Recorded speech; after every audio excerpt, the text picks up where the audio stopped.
مساء الفل، اهلا بيكم في السياسه ناعمه. النهارده هنتكلم على شخصيه في الفن. زي كل مره هنقول لكم الجانب السياسي منها واسرار ما انتم ما تعرفوهاش. هنتكلم على الزعيم عادل امام. تعالوا نعرف حياته السياسيه. يلا بينا.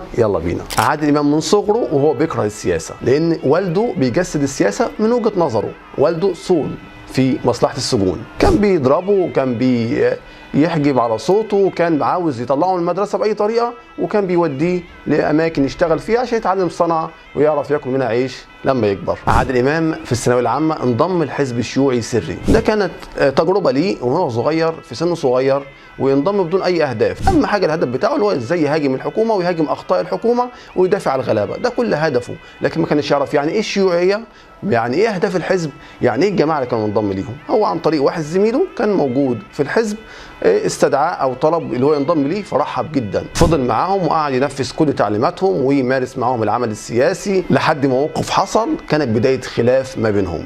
وهو الموقف ده ان كان كل شخص او فرد من ضمن الاعضاء الحزب ده له اسم حركي، ده للتامين عليه. وكمان بيقولوا اي حد فيهم يتمسك من اي جهات امنيه ما يبلغش على زمايله. كان المفاجاه ان هو اسمه الحركي اسمه عادل، نفس اسمه. فده كانت استخفاف، وده اثار الغضب لعادل امام ان هو عضو ليس له اهميه وبيضحوا بيه في اي وقت. فدي كانت خلاف كبيره جدا. قعد وقتها حصلت مشاكل وصراعات كبيره ما بينهم، وده خلى عادل امام يدور ورا منهم ورا اهدافهم، واتضح واكتشف اللي هو اهدافهم السياسيه الغير معلنه. ليهم اهداف تانية غير اللي هم كانوا الشعارات اللي بيقولوا بيها او يتم الاعلان عنها، اللي هم بيدافعوا على الفقراء وبيحاربوا الاخطاء في النظام الحاكم.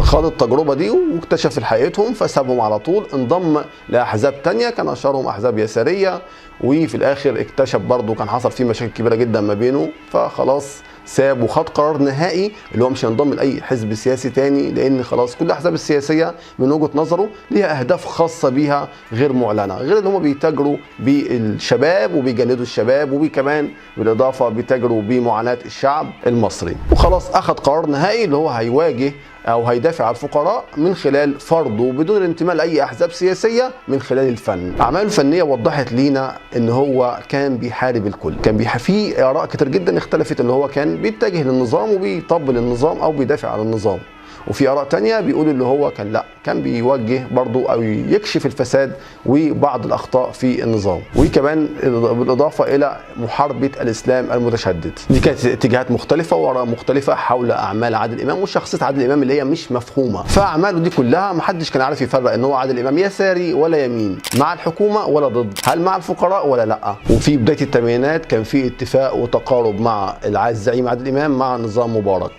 لدرجه ان هو كان في تقارب وصداقه مباشره مع الرئيس محمد حسني مبارك، وكان في اتفاق مباشر اللي هو في اعماله الفنيه يهاجم الفساد ويهاجم الحكومه، لكن في نطاق محدد، عدم المساس باسم الرئيس او اي منصب خاص بالحكومه او عدم ذكر اسم محدد.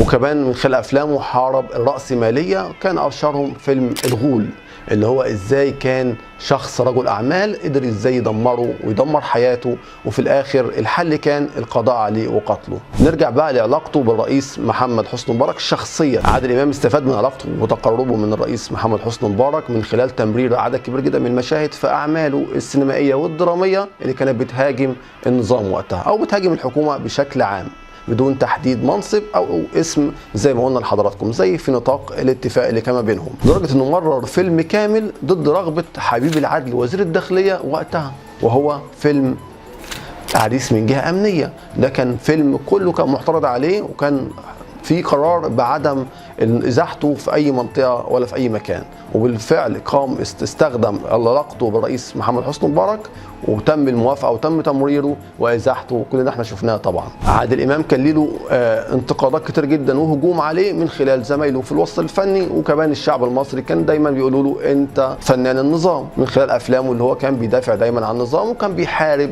الاسلام المتشدد وبيحارب عدد كبير جدا من المعارضين. ومن اشهر الفنانين هم كانوا بيهاجموه كانت نجلاء فتحي، وليها تسجيل مشهور جدا وبتقول له انت ليك 40 سنه عمال تجامل وتنافق في الحكومه، وكمان انت مالكش اي صله الرساله اللي انت بتقولها او اللي انت بتقوله انت بتدافع على الفقراء وعلى الشعب المصري. واكبر دليل على ذلك اللي هو كان بيعارض او كان ضد قيام ثوره 25 يناير وقتها، وكمان كان بيهاجم حركه كفايه بشكل كبير جدا اللي هي كان هدفها اصلا اسقاط مبارك. والشق الاجتماعي كمان هو كان له دور كبير جدا، هو سلط الضوء على مشاكل خاصة بالمجتمع زي القضية اللي ناقشها في فيلم عمارة يعقوبيان. وكمان عبر عن الشعب المصري وازاي ان الشعب المصري كان بيكره وجود الاحتلال الاسرائيلي معانا هنا في القاهرة عن طريق فيلم السفارة في العمارة. واستمر بعد ثورة 25 يناير في اعماله الفنية ان هو ازاي يهاجم الحكومة ويظهر اخطائها ويدافع على الفقراء، لكن التزم بعدم المساس بمنصب الرئيس الجمهورية او اي رمز خاص بالحكومة. ننتقل لمسرحية الزعيم. مسرحية الزعيم مسرحية ليها حوارات كتير جدا ومواضيع كبيره جدا. كل حاكم عربي وقتها كان بيعتقد اللي هو الزعيم او عادل امام كان بيهاجمه من خلال مسرحيه الزعيم، منهم مبارك، منهم عدد كبير جدا من حكام الخليج، لكن اللي خدها على صدره قوي قوي وزعل هو كان القذافي.